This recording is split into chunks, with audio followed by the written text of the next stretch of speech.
Hello प्यारे बच्चों, क्या हाल है। मैं सौरभ दत्तो आप लोगों को थोड़ा सा मैथमेटिक्स पढ़ाने जा रहा हूँ, जिसमें कि हम लोग आज देखेंगे ट्रिग्नोमेट्री। हम लोग एनसीईआरटी की किताब को पूरी तरह से सॉल्व करने की कोशिश कर रहे हैं, जिसमें अभी हम लोग देख रहे हैं ट्रिग्नोमेट्री टॉपिक। और मैंने स्पेशली ये ट्रिग्नोमेट्री टॉपिक इसीलिए उठाया है कि नॉर्मली आप लोगों को इस टॉपिक में बड़ी दिक्कत होती है, स्पेशली अगर हम प्रूविंग सम्स की बात करें। और ये जो 6 ट्रिग्नोमेट्रिक रेशियोज़ हैं ये आपको बहुत परेशान करते हैं। ठीक है, आपस में मिल जाते हैं, इनके स्क्वायर्स और क्यूब्स होते हैं, और फिर उससे जो एक्सप्रेशन बनता है उसको निकालना बहुत ज़्यादा डिफ़िकल्ट हो जाता है। पर कोई डरने की बात नहीं है, मैं आपके साथ हूँ। और हम लोग शुरू से स्टेप बाय स्टेप इसको देख रहे हैं। तो अगर आप इस एपिसोड को देख रहे हो तो इसके पहले के एपिसोड्स को प्लीज़ देख लीजिए, नहीं तो आपको बीच की कहानी कहाँ समझ में आएगी। ठीक है ना। तो ये नेटफ्लिक्स के तरीके का एक सीरीज़ है, और आज के एपिसोड में हम लोग एक राक्षस को देखने वाले हैं, और उस राक्षस को हरा करके फिर उसके बाद उसका हम लोग अंतिम संस्कार भी कर देंगे। ठीक है। तो लास्ट टर्न में आप लोगों ने देखा कि ये सम हम लोगों ने किया हुआ था, और अब हम लोग नया सम देखने वाले हैं जो कि है ये।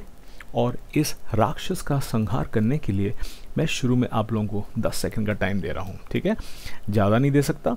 आपको अगर ज़्यादा टाइम चाहिए तो आप क्या कर सकते हो, लेक्चर को पॉज करिए और अच्छी तरीके से इसको ट्राई करिए। कम से कम 3 से 4 मिनट आपको ट्राई करना चाहिए। उसके पहले आंसर आ गया, बहुत अच्छी बात है, आप बहुत अच्छे बच्चे हो।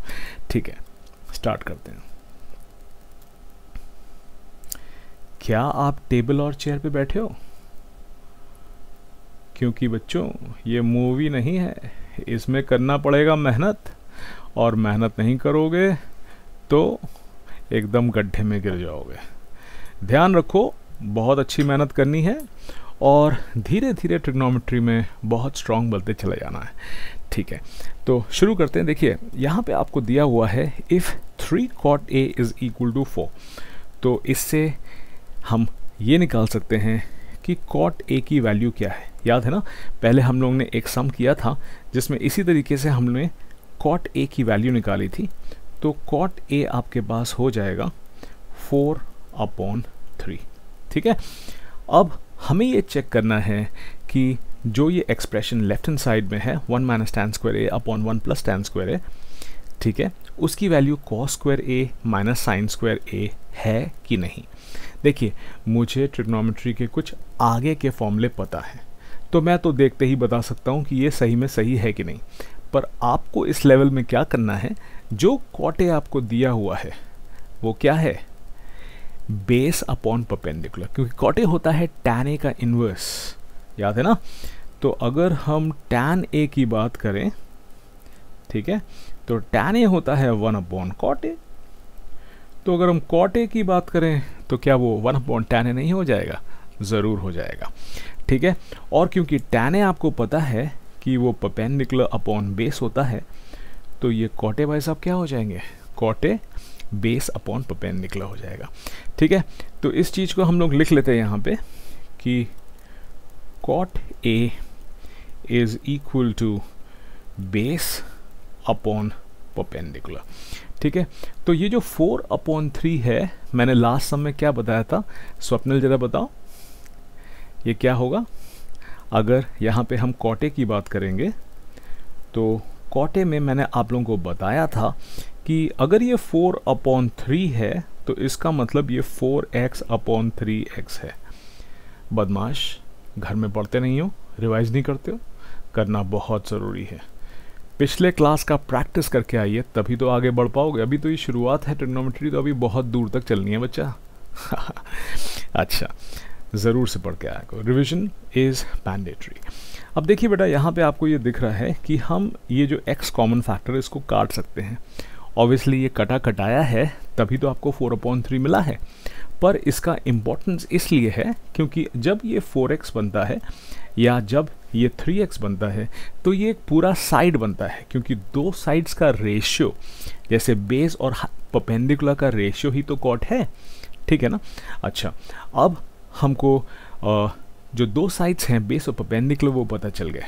अब हम क्या करेंगे, एक राइट एंगल ट्राइंगल में थर्ड साइड की बात करेंगे। तो पाइथागोरस अंकल को फ़ोन लगाएं।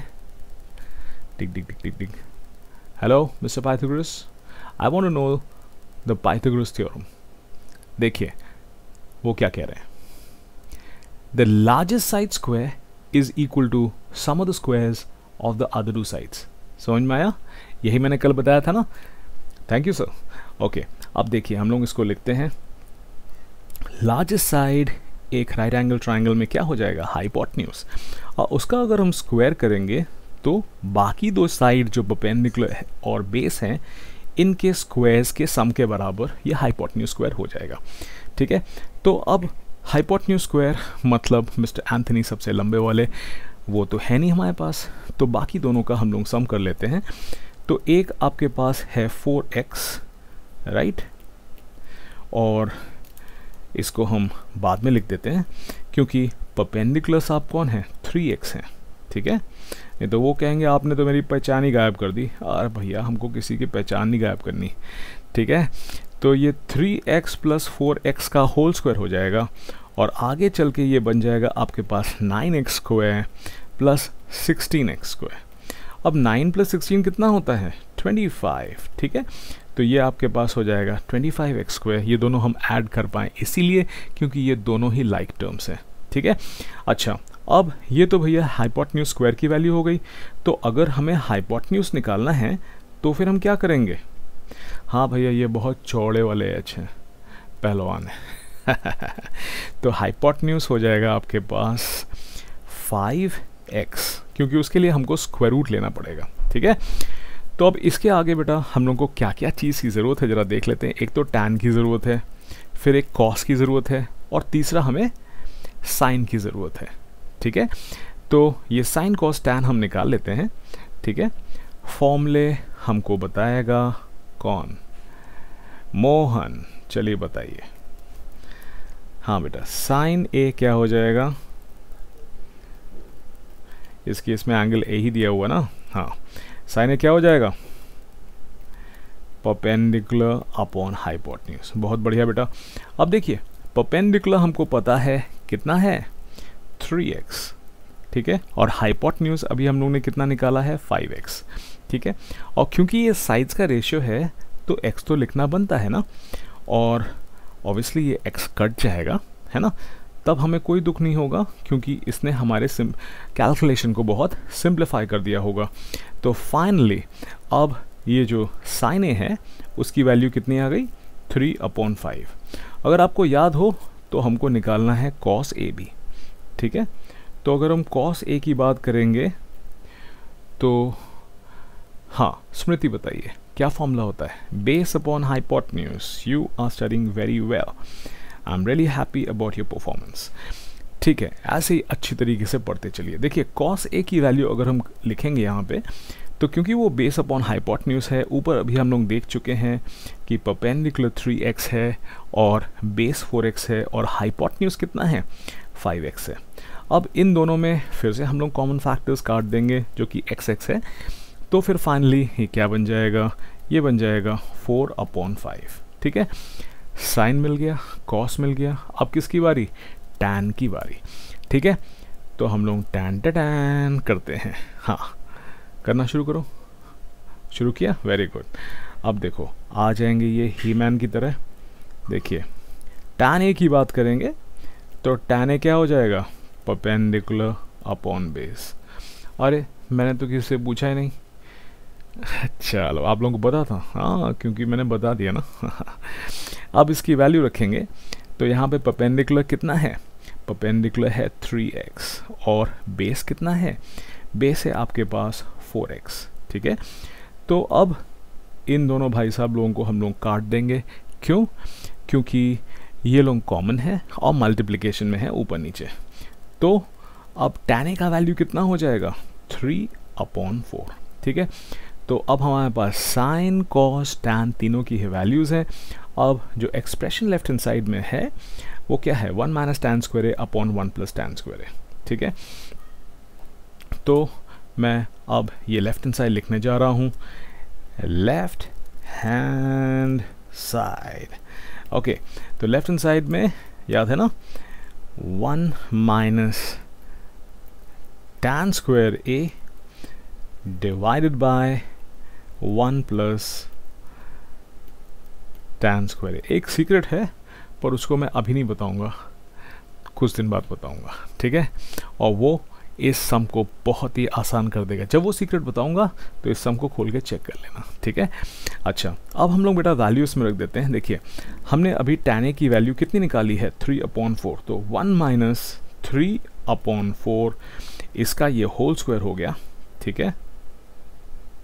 और ये डिवाइड हो रहा है 1 प्लस tan स्क्वायर a से, तो 3/4 का हम होल स्क्वायर कर देंगे, ठीक है।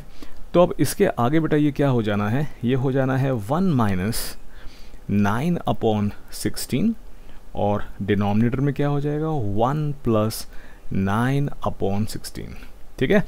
तो अगर हम एलसीएम ले लेंगे तो ये हो जाएगा 16 माइनस 9, ठीक है, और डिनोमिनेटर में 16 आ जाएगा।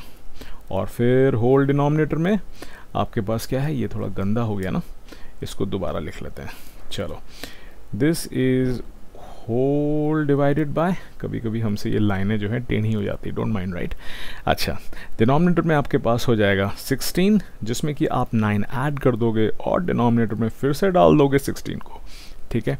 अब आपको ये दिख रहा है कि अगर हम इस 16 की बात करें तो ये 16 की खासियत ये है कि ये वाला जो नीचे वाला 16 है, it is in the denominator of the denominator, तो ये रेसिप्रोकेट करके ऊपर आ जाएगा, क्योंकि आप लिख सकते हो ये fraction divided by this fraction, कुछ इस तरीके से, जैसे आपके पास a/b whole divided bye c/d है। तो मुझे पता है आप इसको आराम से a/b डिवाइडेड बाय c/d तो लिख सकते हो ना, कौन सा ऊपर जाएगा कौन सा नीचे जाएगा। काफ़ी बच्चों को इसमें कन्फ्यूजन होता है और इसलिए वो कैलकुलेशन में मिस्टेक करते हैं, गलती करते हैं। तो मैं ये आपको एक बार और ज़िंदगी भर के लिए समझा देता हूँ। इसके आगे आपके पास ये हो जाएगा a/b तो वैसे ही बना रहेगा, पर डिवीजन साइन अब मल्टीप्लिकेशन साइन बन जाएगा, और जो दूसरा वाला आपके पास फ्रैक्शन है उसका रेसिप्रोकल आप लिख देंगे, मतलब डिनोमिनेटर न्यूमरेटर बन जाएगा और न्यूमरेटर डिनोमिनेटर, ठीक है। तो अब यहाँ पे आपको इसी तरीके से क्या दिख रहा है, पहले तो हम 16 माइनस 9 कर लेते हैं, तो 9 एंड 7 इज 16 आपको पता है, तो न्यूमरेटर में आ गया आपके पास 7, ठीक है, और डिनोमिनेटर में आ गया आपके पास 16। अब रेसिप्रोकल हो जाएगा जो नीचे वाला फ्रैक्शन है, जैसे मैंने अभी आप लोगों को दिखाया, तो वो हो जाएगा 16/25, ठीक है। अब आपको आराम से 2 16 ऊपर नीचे काटने को मिलेगा, जिससे कि बहुत सुकून मिलेगा, ठीक है ना।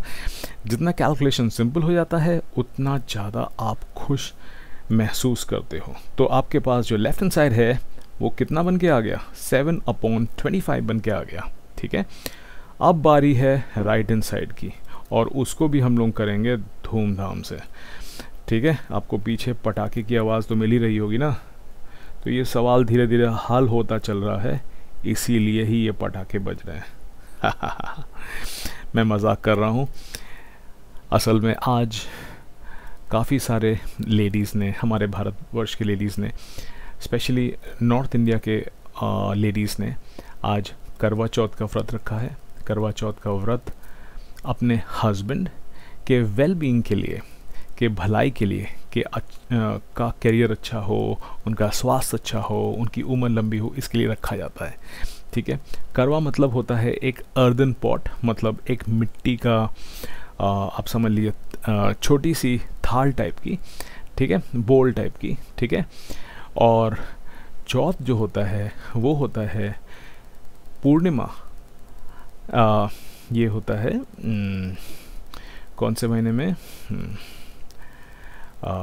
कार्तिक महीने में पूर्णिमा के बाद चौथे रात को ये व्रत रखा जाता है। सुबह से लेकर रात तक निर्जला, दैट मीन्स बिना पानी पी के फास्ट करती हैं लेडीज़ अपने हस्बैंड्स के लिए, और रात में जब चांद दिखता है तो उसको छन्नी से वो देखते हैं, राइट, और अपने हस्बैंड के लिए माँ पार्वती से प्रार्थना करते हैं, क्योंकि पहला व्रत उन्होंने ही रखा था, पर ये नाम एक्चुअली है करवा माता के नाम पे, राइट। तो उन्होंने भी ऐसा व्रत रखा था। वो बहुत शक्तिशाली थी और यम जब उनके हस्बैंड को मारने के लिए आया तो वो क्रोकोडाइल या घड़ियाल के शेप में आया, ठीक है। और जैसे उसने उनके हस्बैंड को दबोचने की कोशिश की, उन्होंने कॉटन बेल से उसको बांध दिया और चेतावनी दी, अगर यम तू अपने मर्यादा से आगे बढ़ेगा और मेरे पति को ले आने की कोशिश करेगा तो तेरी खैर नहीं है फिर। और इसीलिए यम भाग गए, ठीक है। तो ऐसी हमारे पास और भी कहानियाँ हैं भारत के ट्रेडिशन में। रानी वीरावती की है, फिर सावित्री सत्यवान की है, और ऐसे काफ़ी कहानियाँ हैं जब लेडीज़ ने सैक्रिफाइस किया है और अपने हस्बैंड्स को सशक्त किया है, ठीक है। उनकी एज बढ़ाई है, ठीक है, और उनका हेल्थ और उनका वेलबींग बढ़ाया है। तो आगे चल के या आप ये व्रत रखोगे या कोई आपके लिए रखेगा, दोनों केस में एक दूसरे का रिस्पेक्ट बहुत ज़रूरी है। जब रिस्पेक्ट होता है तभी आपस में प्रेम भी होता है और लाइफ बड़े ही मज़े से चलता है, ठीक है। क्योंकि ताली दोनों हाथ से ही बजती है। अगर कहीं पे राइट्स हैं तो राइट्स के साथ ड्यूटीज़ भी हैं बच्चा, ठीक है। ये हमेशा याद रखें।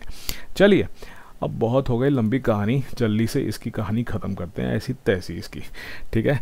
तो देखिए राइट हैंड साइड में अब हम क्या करेंगे, जल्दी से लिख देंगे कि जो एक्सप्रेशन हमें यहाँ चाहिए था, क्या एक्सप्रेशन था, एक्सप्रेशन था कॉस स्क्वायर ए माइनस साइन स्क्वायर ए, ठीक है। तो अब इसको हम लोग यहाँ लिख देते हैं कॉस स्क्वायर ए माइनस साइन स्क्वायर ए। अब ये दोनों की value, that means cos A और साइन ए की वैल्यू तो हम निकाल चुके हैं ना।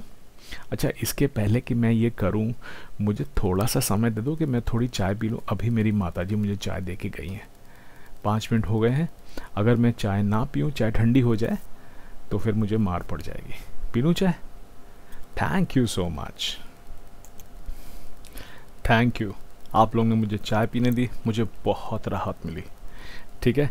चलिए अब जल्दी से हम लोग देख लेते हैं साइन ए की वैल्यू क्या निकाली थी। साइन ए था 3/5 और कॉस ए था 4/5, ठीक है। तो अब इसको हम लोग यहाँ पे यूज़ कर लेंगे।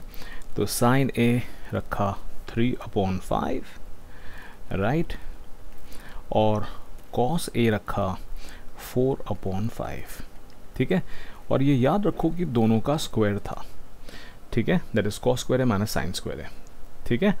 तो साइन ए 3/5 और कॉस ए 4/5 हम लोग ने अच्छा साइन ए 3/5 है। तो देखा मुझे कुछ लग रहा था कुछ गड़बड़ हो रहा है, ठीक है। और आप लोग कोई कुछ नहीं कह रहे थे टीचर की जब गलती होती तो बड़ा मज़ा आता है ना, पर मैं होने नहीं दूंगा देखिए, तो सबसे पहले क्योंकि कॉस स्क्वायर है तो इसलिए हम 4/5 का होल स्क्वायर करेंगे माइनस 3/5 का होल स्क्वायर करेंगे। सो this will become 16/25 from which we will be subtracting 9/25, ठीक है। अब क्योंकि दोनों के डिनोमिनेटर सेम है तो एलसीएम भी सेम हो जाएगा ना, मतलब 25 हो जाएगा और ऊपर आपको मिल जाएगा 16 माइनस 9। और इसको अगर आप आगे सॉल्व करेंगे तो आपके पास क्या हो जाएगा, 9 7 16, तो ये हो जाएगा 7/25। अब जल्दी से मैच करके देख लेते हैं क्या ये बराबर है। हाँ भाई, ये तो बराबर है, ठीक है। तो इसका मतलब है कि यहाँ पे भी आपको मिला था 7/25, राइट, और बाद में भी आपको मिला है 7/25। तो इसका मतलब है कि ये दोनों साइड ही बराबर हैं, ठीक है। तो अब आप ये लिख पाओगे कि therefore left hand side is equal to right hand side. तो लिख देते हैं therefore left hand side is equal to right hand side, ठीक है। ओके, तो ये सम हमारा ये प्रूव हो गया कि ये एक्चुअली एक ट्रू एक्सप्रेशन है। अब एक चीज़ हमेशा याद रखिए कि अगर आपके पास कोई एक इक्वेशन है जिसमें कि आपके पास वेरिएबल्स हैं और हर वेरिएबल वैल्यू के लिए वो ट्रू है, ठीक है, तो उसको हम आइडेंटिटी बोलते हैं, ठीक है। अदरवाइज़ तो ये एक नॉर्मल इक्वेशन है। पर एक नॉर्मल इक्वेशन, एक आइडेंटिटी तब बन जाता है जब किसी भी वेरिएबल के वैल्यू के लिए वो हमेशा ट्रू है। ठीक है, जैसे अगर हम sine A upon cos A is equal to tan A कहेंगे तो ए के लिए हम अगर कोई भी एंगल लिख दें तो ये हमेशा ट्रू है, तो इसको हम क्या कह सकते हैं, ट्रिग्नोमेट्रिकल आइडेंटिटी। ठीक है, अच्छा अब इस सम को एक बार दोबारा समझ लेते हैं। कहीं पे अगर हमारे छोटे मित्र है ना, क्या नाम है आपका, परगट को अगर नहीं समझ में आया है तो वो सब कुछ अब यहाँ समझ जाएंगे। ओके, तो यहाँ पे क्वेश्चन में ये दिया हुआ है कि if 3 cot a is equal to 4 then check out whether 1 minus tan square a upon 1 plus tan square a is equal to cos square a minus sin square a और नॉट। दैट मीन्स आपको verify करना है। ठीक है, तो क्योंकि cot a दिया हुआ है 4/3 और cot a होता है tan a का इन्वर्स, जहाँ पे कि tan होता है परपेंडिकुलर अपॉन बेस, तो इसका मतलब हो गया cot हो जाएगा बेस अपॉन परपेंडिकुलर। तो इसका मतलब है कि जो न्यूमरेटर है वो ज़रूर बेस को रिप्रेजेंट कर रहा होगा और जो डिनोमिनेटर है वो ज़रूर किसको रिप्रेजेंट कर रहा होगा, परपेंडिकुलर को। ठीक है, तो अब हम cot a को बेस अपॉन परपेंडिकुलर हमने लिख लिया और वो बन गया 4x अपॉन 3x। ठीक है, और ये x हम लोग ने इसलिए लिखा है क्योंकि ये कॉमन फैक्टर है, ये वो नंबर है जो ज़रूर कट गया होगा ऊपर नीचे जिसमें कि हमको ये रेशियो मिले, नहीं तो फिर उसको हम रेशियो नहीं मानते। ठीक है, अगर आपके पास कोई एक ऐसा आप कह दो है कोई फ्रैक्शन, जैसे मान लीजिए 13/26, अब 13 और 26 आपस में कट जा रहे हैं ना, तो कोई रेशियो अगर होता है या फिर रेशनल नंबर होता है, उसका डेफिनेशन होता है there is no other common factor except 1 among the numerator and the denominator. ठीक है, तो क्योंकि ये x ज़रूर इस डेफिनेशन के हिसाब से कट गया होगा इसीलिए 4/3 ही बचा। ठीक है, पर हमको ये पता चल गया कि बेस जो है वो 4x है और जो परपेंडिकुलर है वो 3x है। तो परपेंडिकुलर की वैल्यू रखेंगे, फिर हम बेस की वैल्यू रखेंगे, दोनों को स्क्वायर करेंगे और दोनों को ऐड करके हमारे पास 25x² आ जाएगा जो कि हाइपोटेन्यूज स्क्वायर की वैल्यू होगी। ठीक है, ये जो एक्सप्रेशन है hypotenuse square is equal to perpendicular square plus base square, ये हमें किसने बताया है, ये हमें पाइथागोरस साहब ने अभी फ़ोन करके बताया था। ठीक है, क्योंकि एक बहुत ही बड़ा काम था, वो ये था कि एंथनी को पकड़ना है भाई, बहुत बड़ा क्रिमिनल है, इसीलिए हमारे पास ग्रीस से मदद आई। ठीक है, जो पाइथागोरस साहब गुज़र गए थे वो बाहर निकल के आके उन्होंने हम लोग की मदद की और फिर फाइनली देखो यहाँ पे हम लोग ने एंथनी साहब को पकड़ लिया। ठीक है, तो hypotenuse square is equal to perpendicular square plus base square, जो पाइथागोरस थ्योरम है उसको ऐसे हम स्टेट करते हैं, in a right angle triangle the largest side square is equal to sum of the squares of the other two sides. तो largest side hypotenuse ही हो क्योंकि इसके ऑपोजिट 90 डिग्री है जो कि लार्जेस्ट एंगल है। कोई भी और एंगल एक ट्राइंगल में 90 नहीं हो सकता क्योंकि तीनों एंगल्स का सम 180 होता है।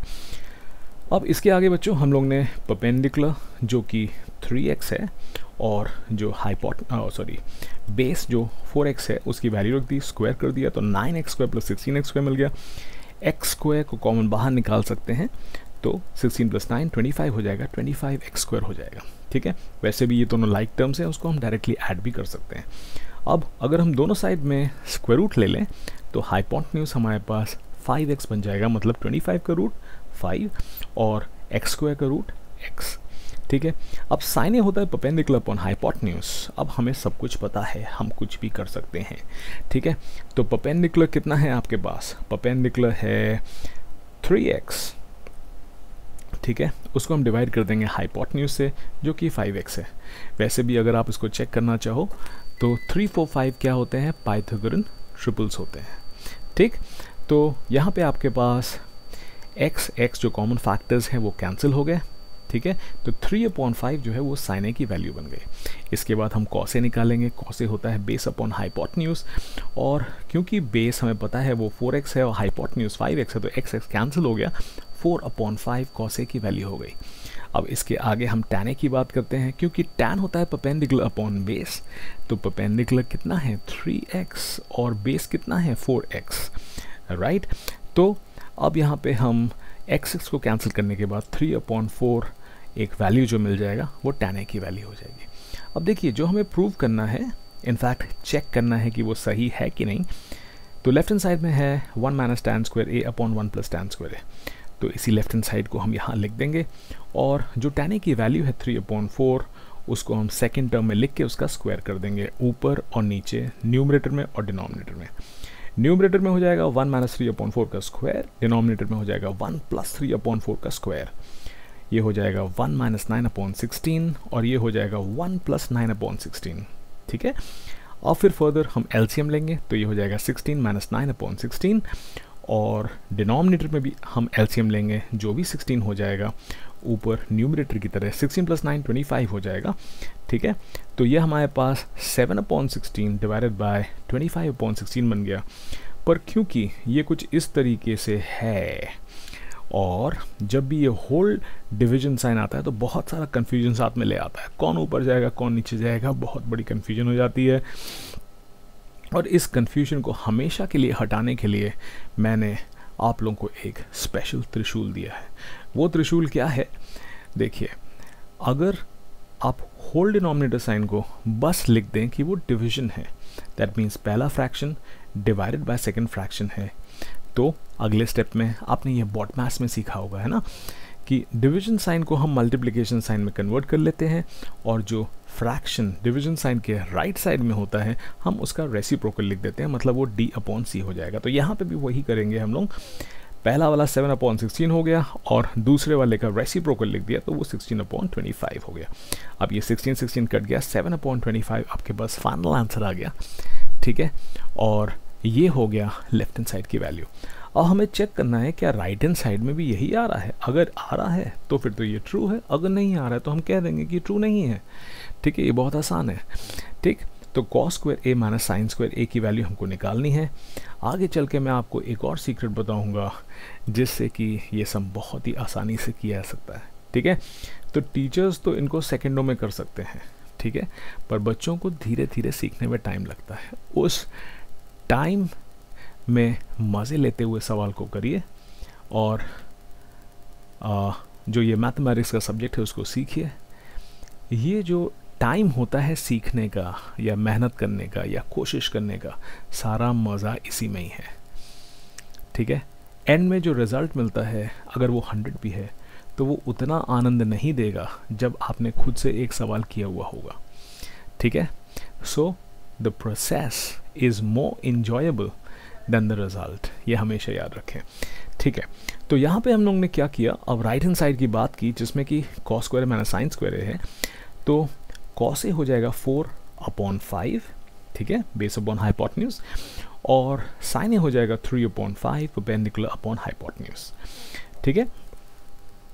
तो बेस अपॉन हाइपोटेन्यूज का जब स्क्वायर करेंगे तो 16/25 हो जाएगा और जब परपेंडिकुलर अपॉन हाइपोटेन्यूज का स्क्वायर करेंगे तो ये 9/25 हो जाएगा। दोनों का जो डिनोमिनेटर है वो 25 बन जाएगा, 16 - 9 कितना हो जाएगा 7, तो ये भी बन गया 7/25, जैसे पहले ऊपर था हमारे पास 7/25, ठीक है। तो क्योंकि अब left hand side right hand side के बराबर हो गया है तो आप ये फाइनली एक स्टेटमेंट ज़रूर से लिख सकते हो,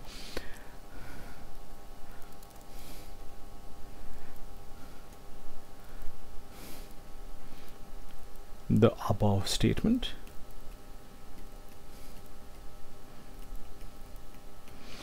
कौन सा 1 -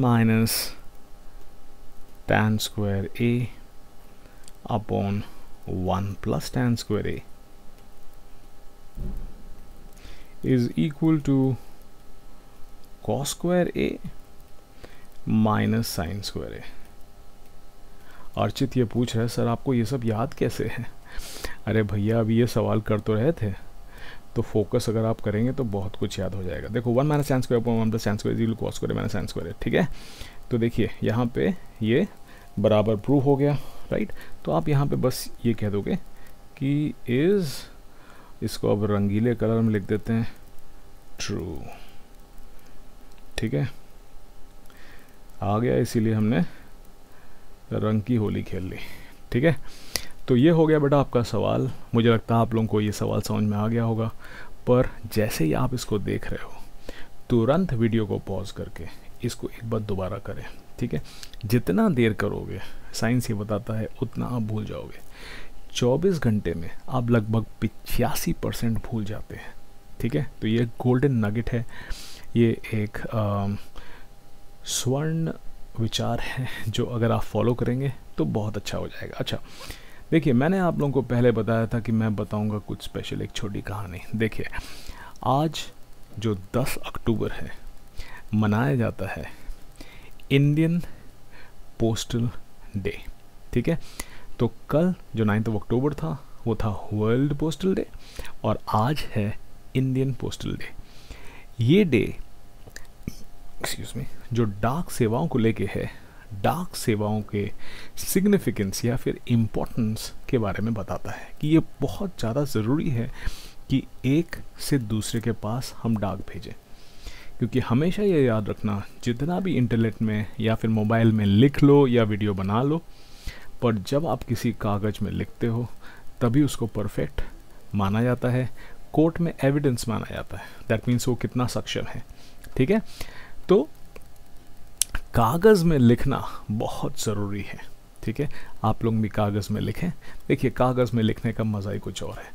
अगर आप कोई इलेक्ट्रॉनिक डिवाइस में लिखें या फिर कागज़ में लिखें, कागज़ में लिखने का मज़ा ही कुछ और है। ठीक है, तो बेटा मैं ये कह रहा था आप लोगों को कि यहाँ पे जो पोस्टल सर्विस था, यहाँ पे ब्रिटिशर्स ने इनकी ईजाद की, ब्रिटिशर्स उसको लेके आए।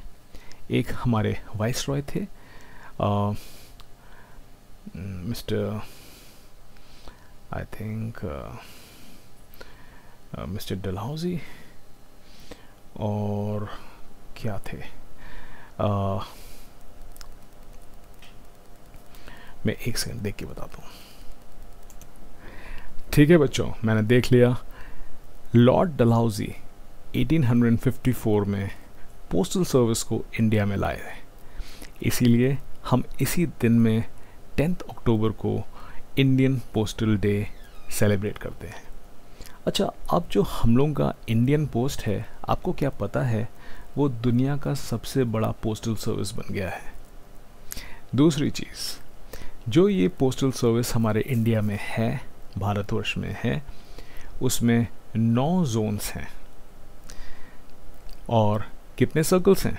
23 सर्कल्स हैं इसके अंदर। तो आप समझ सकते हैं कितना बड़ा है। और एक विशेष बात, इंडियन आर्मी का केवल एक पोस्ट ऑफिस है। ठीक है, तो ये सब विशेष चीज़ें हैं। इसके अलावा जो 6 डिजिट पिन कोड आप यूज़ करते हो वो 1972 से है ये, और इस पिन कोड से आपके लेटर के एड्रेस को ठीक से पहुंचाया जा सकता है। ठीक है, तो इसीलिए इंडियन पोस्टल डे को याद रखें और पोस्टल सर्विस को यूज़ करें, चिट्ठियाँ लिखें। ठीक है, अपने रिलेटिव्स जो दूर हैं उनको दें। इससे आपको बाहर निकलने का मौका मिलेगा, पोस्ट ऑफिस में जाने का मौका मिलेगा, बहुत कुछ सीखने को मिलेगा।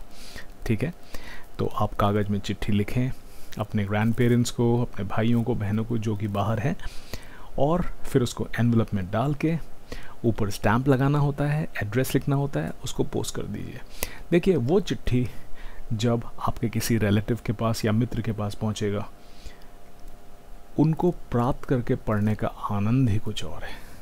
ठीक है, तो आज जो 10 अक्टूबर है, वहाँ हम लोग ये एक छोटा सा एक रेजोल्यूशन लेते हैं, एक प्रॉमिस करते हैं, एक शपथ लेते हैं कि हम लोग इस हफ्ते एक चिट्ठी लिखेंगे और अपने किसी डिस्टेंट रिलेटिव को भेजेंगे।